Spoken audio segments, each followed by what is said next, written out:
Hi ಎಲ್ಲರಿಗೂ ನಮಸ್ಕಾರ. Welcome to our channel. ನೋಡಿ, ನಾನಿವತ್ತು ನೈಟ್ ಡಿನ್ನರ್ಗೆ ಏನು ರೆಸಿಪಿ ಮಾಡ್ತಾಯಿದ್ದೀನಿ ಅಂತ ಈ ವಿಡಿಯೋದಲ್ಲಿ ತೋರಿಸ್ತಾ ಇದ್ದೀನಿ.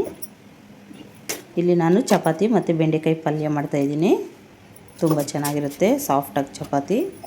ಯಾವ ರೀತಿ ಮಾಡೋದಂತ ಇಲ್ಲಿ ನಾನು ಒಂದು 10 ಚಪಾತಿಗಾಗಷ್ಟು ಗೋಧಿ ಹಿಟ್ಟನ್ನ ತಗೊಂಡಿದ್ದೀನಿ. ಅದಕ್ಕೆ ತಕ್ಕಷ್ಟು ಉಪ್ಪನ್ನು ಸೇರಿಸ್ಕೊಂಡು ಸ್ವಲ್ಪ ನೀರು ಹಾಕ್ಕೊಂಡು ಚಪಾತಿ ಹಿಟ್ಟನ್ನ ಸಾಫ್ಟಾಗಿ ಕಲಿಸ್ಕೊತಾ ಇದ್ದೀನಿ. ನೋಡಿ, ಈ ರೀತಿ ಕಲಿಸ್ಕೊಂಡಾದ್ಮೇಲೆ ಈಗ ಲಾಸ್ಟಲ್ಲಿ 1-2 ಸ್ಪೂನಷ್ಟು ಎಣ್ಣೆ ಸೇರಿಸ್ಕೊಂಡು ಚೆನ್ನಾಗಿ ನಾದ್ಕೋಬೇಕು. ತುಂಬ ಗಟ್ಟಿನೂ ಇರಬಾರ್ದು, ತುಂಬ ನೀರು ಥರನೂ ಇರಬಾರ್ದು. ಚಪಾತಿ ಹಿಟ್ಟು ಈ ರೀತಿ ಸಾಫ್ಟಾಗಿರಬೇಕು, ಆವಾಗ ಚಪಾತಿ ಸಾಫ್ಟಾಗಿ ಬರುತ್ತೆ. ನೋಡಿ, ಈ ರೀತಿ ಚೆನ್ನಾಗಿ ಮಿಕ್ಸ್ ಮಾಡಿಬಿಟ್ಟು ಒಂದು ಅರ್ಧ ಗಂಟೆ ಇದನ್ನು ಒಂದು ಪ್ಲೇಟ್ ಕ್ಲೋಸ್ ಮಾಡಿ ಸೈಡ್ಗೆ ಎತ್ತಿಟ್ಬಿಡಬೇಕು. ಅಷ್ಟರಲ್ಲಿ ನಾನು ಬೆಂಡೆಕಾಯಿ ಪಲ್ಯಗೆ ಎಲ್ಲ ರೆಡಿ ಮಾಡ್ಕೊತಾ ಇದ್ದೀನಿ.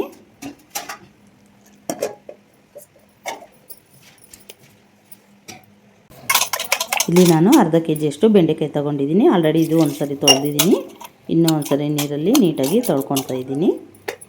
ಇಲ್ಲಿ ನಾನು 1-2 ಈರುಳ್ಳಿ ಮತ್ತು 2 ಟೊಮೊಟೊ, 1 ಗಡ್ಡೆ ಬೆಳ್ಳುಳ್ಳಿನೂ ಸಿಪ್ಪೆ ಬಿಡಿಸಿ ಅದನ್ನು ತೊಳೆದಿಟ್ಕೊತಾ ಇದ್ದೀನಿ ನೀಟಾಗಿ.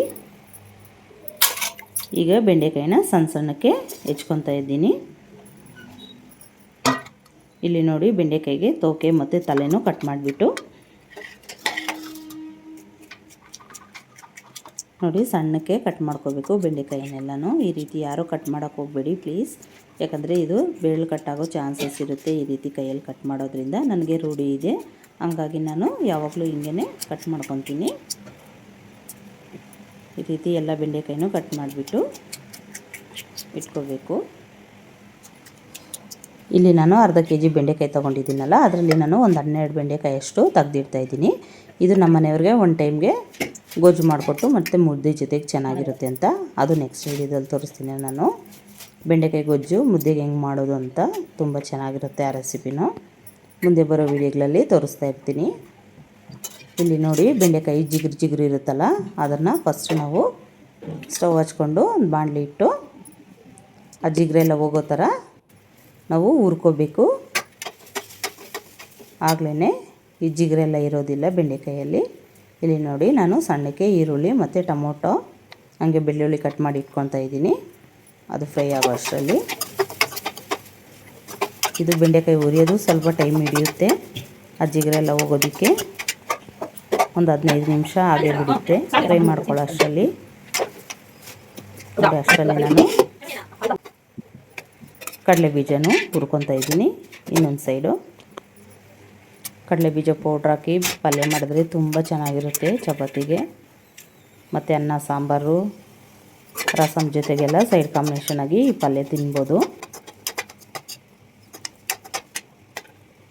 ನೋಡಿ, ಒಂದು 10-15 ನಿಮಿಷ ಆದಮೇಲೆ ಈ ಥರ ಜಿಗುರು ಬೀಳುತ್ತೆ ಎಲ್ಲ. ನೋಡಿ, ಜಿಗುರು ಇಲ್ದಂಗೆ ಎಲ್ಲ ಫ್ರೈ ಆಗಿದೆ. ಈಗ ಒಂದು ಪ್ಲೇಟಿಗೆ ಸಪ್ರೇಟಾಗಿ ತೊಗೊತಾ ಇದ್ದೀನಿ. ಈಗ ಅದೇ ಬಾಣಲೆಗೆ ಎಣ್ಣೆ ಹಾಕಿ 1-2 ಸ್ಪೂನು ಸಾಸಿವೆನೂ ಹಾಕಿ, ಸಾಸಿವೆ ಸಿಡಿದಾದ್ಮೇಲೆ ಈಗ ನಾವು ಕಟ್ ಮಾಡಿ ಇಟ್ಕೊಂಡಿರ್ತೀವಲ್ಲ ಈರುಳ್ಳಿ ಬೆಳ್ಳುಳ್ಳಿ ಎಲ್ಲನೂ, ನಾನಿಲ್ಲಿ ಮೊದಲಿಗೆ ಬೆಳ್ಳುಳ್ಳಿ ಹಾಕ್ತಾಯಿದ್ದೀನಿ. ಬೆಳ್ಳುಳ್ಳಿ ಫಸ್ಟೇ ಹಾಕಿದ್ರೆ ಸ್ವಲ್ಪ ಕಲರ್ ಬಂದಮೇಲೆ ಆ ಬೆಳ್ಳುಳ್ಳಿ ತಿನ್ನೋದಕ್ಕೆ ತುಂಬ ಚೆನ್ನಾಗಿರುತ್ತೆ ಟೇಸ್ಟಿಯಾಗಿ.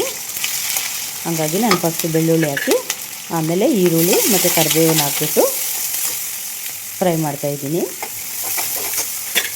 ಅದೇ ಸೈಡಲ್ಲೂ ಕಡಲೆ ಬೀಜನೂ ಹುರಿತಾ ಇದ್ದೀನಿ. ನೋಡಿ, ಈರುಳ್ಳಿ ಸ್ವಲ್ಪ ಫ್ರೈ ಆಗ್ತಿದ್ದಂಗೆ ಸ್ವಲ್ಪ ಅರಿಶಿನ ಪುಡಿನೂ ಮತ್ತು ಒಂದು ಚಿಟಿಕೆಯಷ್ಟು ಉಪ್ಪು ಹಾಕ್ತಾಯಿದ್ದೀನಿ. ಈ ಪುಡಿ ಉಪ್ಪು ಹಾಕೋದ್ರಿಂದ ನಮಗೆ ಈರುಳ್ಳಿ ಎಲ್ಲನೂ ಬೇಗ ಮಗ್ಗುತ್ತೆ, ಹಂಗಾಗಿ ಉಪ್ಪನ್ನ ಹಾಕೋದು. ಇದು ನೋಡಿ, ಕಡಲೆ ಬೀಜನೂ ಚೆನ್ನಾಗಿ ರೋಸ್ಟ್ ಆಗಿಬಿಟ್ಟಿದೆ. ಈಗ ಅದು ಸ್ಟವ್ ಆಫ್ ಮಾಡಿಬಿಟ್ಟು ಕಡಲೆ ಬೀಜದ್ದು ಈರುಳ್ಳಿ ಚೆನ್ನಾಗಿ ಫ್ರೈ ಆಯಿತು. ಈಗ ಟೊಮೊಟೊನ ಹಾಕ್ಬಿಟ್ಟು ಟೊಮೊಟೊ 1-2 ನಿಮಿಷ ಮಗ್ಗಕ್ಕೆ ಬಿಡಬೇಕು. ನೋಡಿ, ಟೊಮೊಟೊನೂ ಮಗ್ಗುತ್ತಾ ಇದೆ ಈ ರೀತಿ.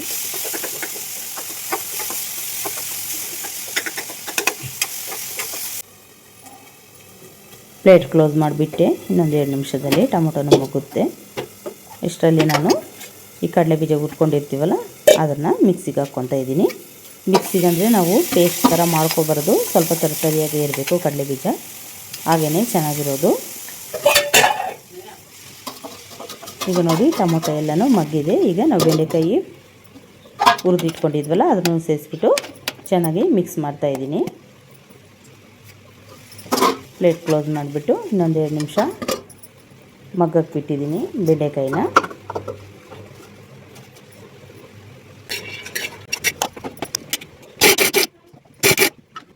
ನೋಡಿ ಇಲ್ಲಿ ಕಡಲೆ ಬೀಜನ ಪೇಸ್ಟ್ ಥರ ಮಾಡಬಾರ್ದು, ಈ ರೀತಿ ತರಿಯಾಗಿರಬೇಕು.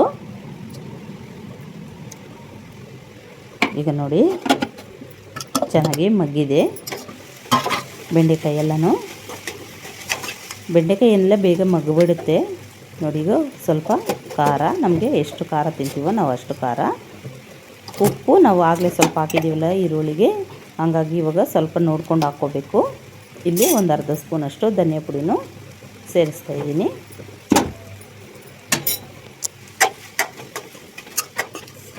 ಚೆನ್ನಾಗಿ ಮಿಕ್ಸ್ ಮಾಡ್ಕೋಬೇಕು. ಈಗ ನೋಡಿ ಘಾಟ್ ಬಂದುಬಿಡುತ್ತೆ, ಹಾಗಾಗಿ ನಾವು ಇಲ್ಲಿ ಒಂದು 2 ಡ್ರಾಪ್ ಅಷ್ಟು ನೀರನ್ನ ಹಾಕಿಬಿಟ್ಟು ನಾವು ಚೆನ್ನಾಗಿ ಬೆಂಡೆಕಾಯಿಗೆ ಉಪ್ಪು ಖಾರ ಎಲ್ಲ ಹಿಡಿಯೋವರೆಗೂ ಪ್ಲೇಟ್ ಕ್ಲೋಸ್ ಮಾಡಿ ಇಡಬೇಕು.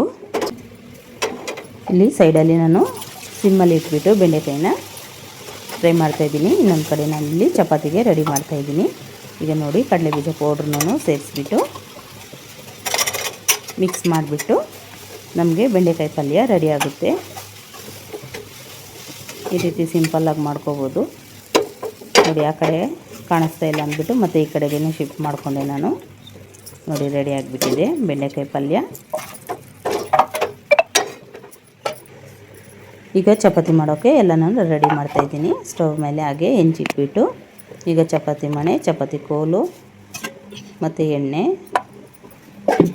ನಮಗೆ ಗೋಧಿ ಹಿಟ್ಟು ಸ್ವಲ್ಪ ಬೇಕಲ್ವ ಚಪಾತಿ ತಿಳ್ಕೊಳ್ಳೋದಕ್ಕೆ, ಎಲ್ಲ ರೆಡಿ ಮಾಡಿಕೊಂಡು ನೋಡಿ ಎಷ್ಟು ಸಾಫ್ಟ್ ಆಗಿದೆ ಚಪಾತಿ ಹಿಟ್ಟು. ಇನ್ನೊಂದು ಸಾರಿ ಚೆನ್ನಾಗಿ ನಾದ್ಕೊಂಡು ಈಗ ಚಪಾತಿ ಮಾಡ್ಕೊಳ್ಳೋಣ.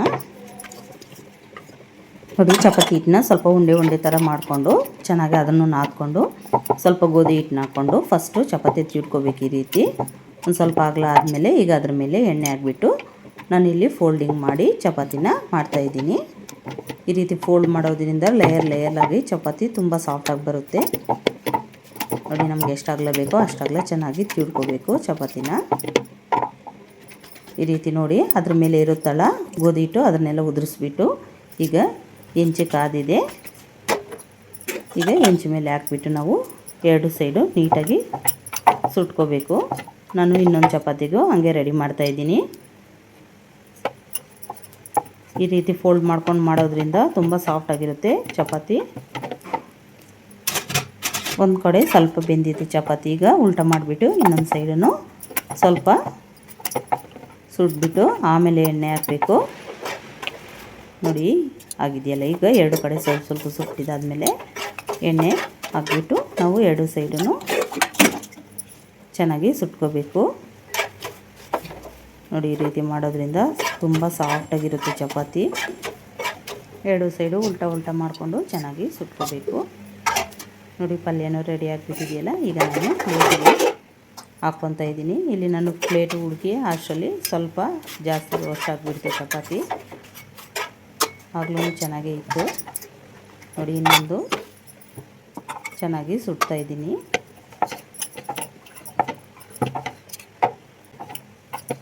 ಹತ್ತು ಚಪಾತಿನೂ ಇದೇ ರೀತಿ ಮಾಡಿಕೊಂಡೆ. ನೋಡಿ ಈ ಚಪಾತಿನ ಚೆನ್ನಾಗಿ ಸುಡ್ತಾಯಿದ್ದೀನಿ.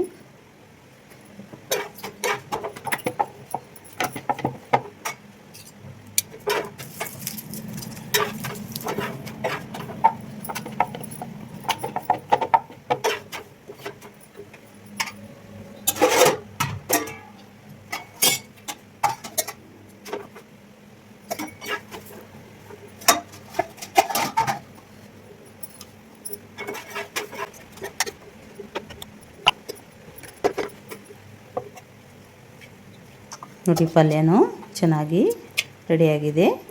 ಈಗ ಚಪಾತಿ ಜೊತೆಗೆ ಹಾಕ್ಬಿಟ್ಟು ನನ್ನ ಮಗಳಿಗೆ ಊಟ ಮಾಡೋಕ್ಕೆ ಕೊಡ್ತಾಯಿದ್ದೀನಿ. ಇದು ಮಧ್ಯಾಹ್ನ ಮಾಡಿರೋಂಥ ಕಡಲೆ ಮಸಾಲೆ ಇತ್ತು ಸಾರು, ಅದು ಚೆನ್ನಾಗಿರುತ್ತಲ್ಲ ಚಪಾತಿ ಜೊತೆಗೆ, ಹಾಗಾಗಿ 2 ಕಾಂಬಿನೇಷನಲ್ಲಿ ಕೊಟ್ಟೆ. ಹಾಗೆ ಇಲ್ಲಿ ದೇವ್ರ ಪ್ರಸಾದನೂ ಕೊಟ್ಟಿದ್ದರು, ಗಣೇಶ ಕೂರಿಸಿದ್ರು. ಇಲ್ಲಿ ಪ್ರಸಾದನೂ ಮೆಂತ್ಯ ಪಲಾವ್ ಕೊಟ್ಟಿದ್ದು, ಅದು ಸಾಕಾಗತ್ತೆ ಅಂದ್ಬಿಟ್ಟು ಇಷ್ಟು ಐಟಮ್ ಮಾಡಿದೆ ನಾನು ಡಿನ್ನರ್ಗೆ ಸಿಂಪಲ್ಲಾಗಿ. ತುಂಬ ಚೆನ್ನಾಗಿತ್ತು. ನನ್ನ ಮಗಳಿಗೆ ಹಾಕ್ಕೊಟ್ಟೆ, ತಿಂತಾಯಿದ್ದಾಳೆ. ತುಂಬ ಟೇಸ್ಟಿಯಾಗಿರುತ್ತೆ. ಈ ರೀತಿ ಒಂದು ಸಾರಿ ಟ್ರೈ ಮಾಡಿ ನೋಡಿ ಬೆಂಡೆಕಾಯಿ ಪಲ್ಯ. ನಿಮಗೆ ಈ ವಿಡಿಯೋ ಇಷ್ಟ ಆದರೆ ಪ್ಲೀಸ್ ಲೈಕ್ ಮಾಡಿ, ಶೇರ್ ಮಾಡಿ, ಸಬ್ಸ್ಕ್ರೈಬ್ ಮಾಡ್ಕೊಳ್ಳಿ. Thank you for watching. Bye bye.